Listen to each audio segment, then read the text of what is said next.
So, my last video was delayed by YouTube, mostly, I suppose, because I had included in the thumbnail a painting that featured prominently, if you'll forgive the Benny Hillism, in my discussion about the problems of trying to educate religious Muslims in secular schools.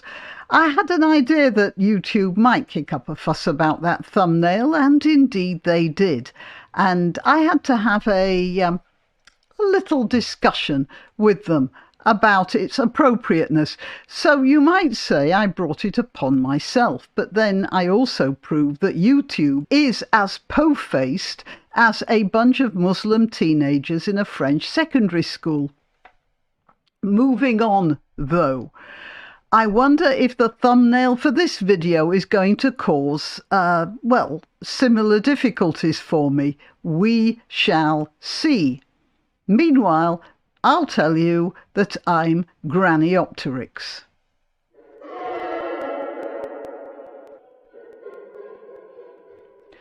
So, just to recap, the painting in question was a, well, mostly 17th century artist who'd chosen as his subject a mythological story in which a hunter called Actaeon happens upon Diana and her servants frolicking in some river or other. Of course, the ladies were dressed appropriately for bathing, which at that time was nothing at all. And Actaeon got a bit of a shock from the encounter and was then punished for the offence he'd caused by being turned into a stag. You'll see in the picture he's already developing the horns. And he was then hunted and killed by his own dogs. The art teacher who discussed this painting got something of a shock as well after she was attacked by her Muslim pupils and their parents, who had turned into the hunting dogs of the internet. The French education minister got involved and said that the pupils would be punished. But the fact is that more teachers will be more careful about what they teach, and bit by bit, you know, the ratchet effect, the education system will be chipped away, and that's depressing enough. But then I got this comment under the video, and it sent chills up and down my spine. Actually, they're going up and down my spine as I speak. "Schools are for education, surely," said this woman, whom I shall call, well, Sally, let's say. "Schools are for education, surely, and may take in a broad range of subjects, including faiths, but that does not mean they are preachers, ministers, etc., and the outrage of parents is misplaced. Oh, Sally, you are being far too rational and kind. Apart from stating the obvious, which may be obvious to you and to me, but it isn't obvious to a lot of other people, including the people in charge of," now I'm talking about Britain, "in charge of the education here, the outrage of parents is misplaced." Misplaced is the least word I should use. I'd call it barking mad, frankly. Anyway, you're obviously a lot more polite than I am. And then she says, and this is what really hit me like a bucket of cold water, "Imagine not being able to teach geography because some people don't like to see particular countries on a map." There go the geography teachers. I responded I'd have liked to have said this will never happen, but I can see that next on the list. All right, it's true that many maps published in the Middle East miss out Israel altogether. I mean, Israel was an obvious thing, so I looked it up. I do also know of a chart, which I can't find now, and I'm sorry, but it was published in Iran, and it purports to show the development of Middle Eastern languages, but misses out Hebrew altogether, not even a mention of it. So there is this Middle East idea of blotting out Israel altogether.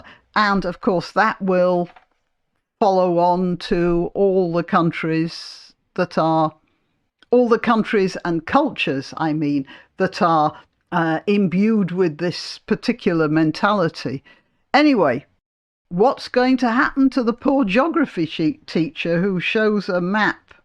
Well, hang on here, just before I carry on. Here's a map. Here we are. Right.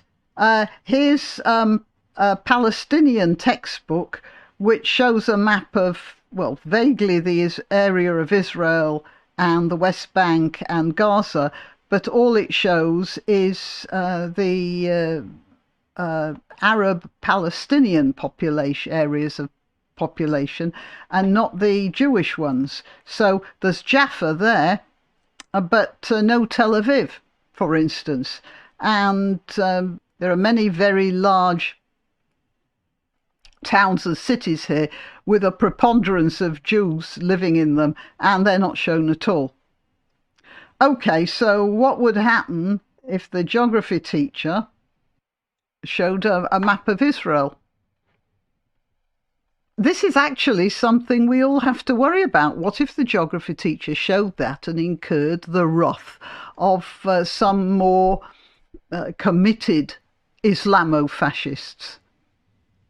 So, look, we've got Samuel Paty, who was murdered for a civics course, and then there's this French art teacher who's been threatened because of an art course, and then there's the teacher in Batley who was threatened, I think he's still in hiding, because of a course on religion that he did, and I can quite easily see the geography teacher coming in for some trouble as well. When are our teachers' unions going to stand up and be counted for this?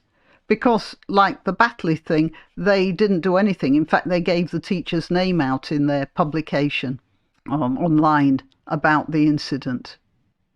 When are they going to realise that this isn't just one or two isolated things? And our teaching establishment is going to be crippled by this. Right, well, that's a nice little thought for the weekend, isn't it? Till next time. Why not treat yourself or a favoured relative or friend to these magnificent examples of merch? The mugs and t-shirts come in the Graniopteryx design or Grambo, with a firearm or the more deadly knitting needles. Go to www.graniopteryx.com and whatever platform you're watching this on, please click like, subscribe and share, share, share.